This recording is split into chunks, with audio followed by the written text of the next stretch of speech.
ہمیں پتہ نہیں ہے، ہمیں پتہ نہیں ہے اس میں مزہ کیا ہے، ہمیں پتہ نہیں ہے اس میں لذت کیا ہے، ہمیں پتہ نہیں ہے اس میں سرور و کیف کیا ہے، اس میں مستی کیا ہے، ہمیں معلوم نہیں ہے۔ اگر معلوم ہوتی تو ہماری زندگیوں کا رخ کچھ اور ہی ہوتا، جو رخ ہے وہ رخ نہ ہوتا۔ اس لیے طے کرو کہ ہمیں اپنی زندگیاں سنت پہ لانا ہے، شریعت پر لانا ہے اور اپنے آپ کو بنانا ہے۔ اور اس کے لیے میرے بھائیوں اپنی زندگی میں دین لائیں، اس کے لیے دین کی محنت ہے، اس کے لیے ہے دین کی محنت ہے۔ دین کی محنت کرو گے تب دین آئے گا۔ میں نے شروع میں کہا تھا جب دین آدمی سیکھتا ہے تو دین پہ چلنا کیا ہوتا ہے؟ آسان ہوتا ہے، اور دین اگر سیکھے گا نہیں تو دین پہ چلنا اس کے لیے آسان نہیں ہوگا۔ تو دین سیکھنے کے لیے اللہ نے مختلف راستے رکھے ہیں۔ مدرسوں کا راستہ بچوں کے لیے، مدرسوں کا راستہ بچوں کے لیے ہے، اور خانقاہوں کا راستہ تربیت کے لیے ہے، اور پھر اللہ تبارک و تعالیٰ نے دعوت و تبلیغ کا راستہ رکھا ہے، بوڑھوں کے لیے بھی، جوانوں کے لیے بھی، مردوں کے لیے بھی، عورتوں کے لیے بھی، شہریوں کے لیے بھی، دیہاتیوں کے لیے بھی، معذوروں کے لیے بھی، اور جو صحت مند ہیں ان کے لیے بھی، جاہلوں کے لیے بھی، پڑھے لکھے لوگوں کے لیے بھی، عرب کے لیے بھی، عجم کے لیے بھی، یورپ کے لیے بھی، ایشیا کے لیے بھی، سب کے لیے اللہ نے دعوت کا راستہ رکھا۔ اس کا راستہ رکھا، دعوت کا راستہ رکھا۔ اس راستے میں جو چاہے لگ جائے، ایسا عمومی راستہ ہے کہ کروڑوں کو ہدایت ملی، کروڑوں کو مل رہی ہے، اور کروڑوں کو انشاءاللہ آئندہ بھی کیا ہے؟ ملے گی، آئندہ بھی ملے گی۔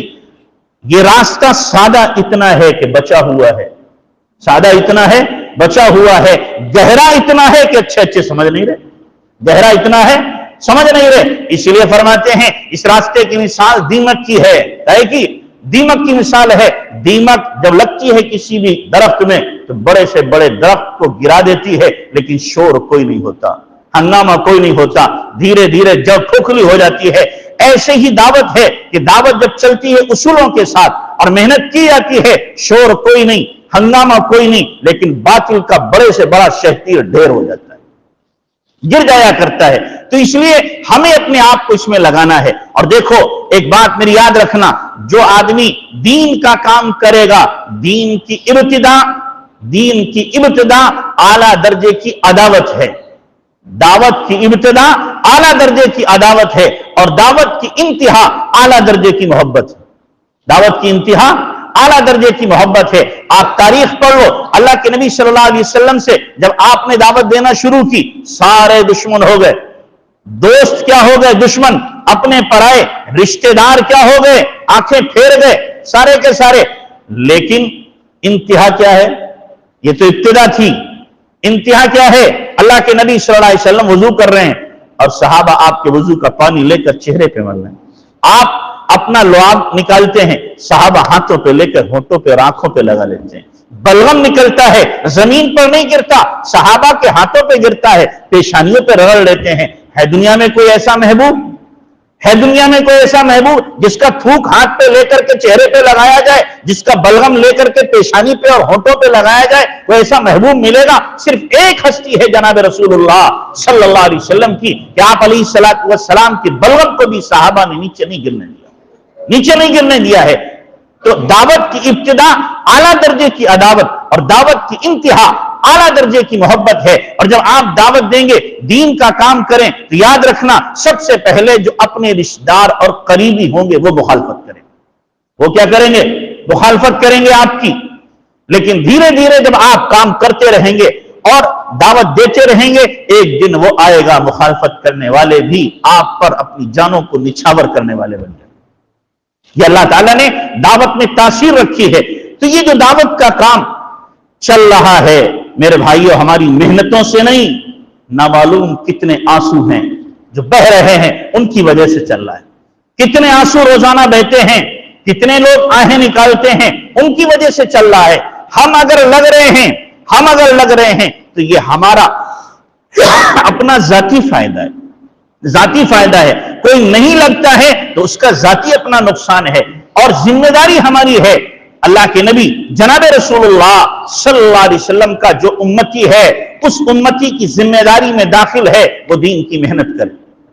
یہ نہیں کہہ سکتا مجھے دین کا کام کرنا نہیں آتا، کیوں؟ جو نبی کی امت میں پیدا ہو گیا اس کے اندر صلاحیت اور استعداد اللہ نے یہ رکھی ہے کہ وہ دین کا کام کر سکتا ہے۔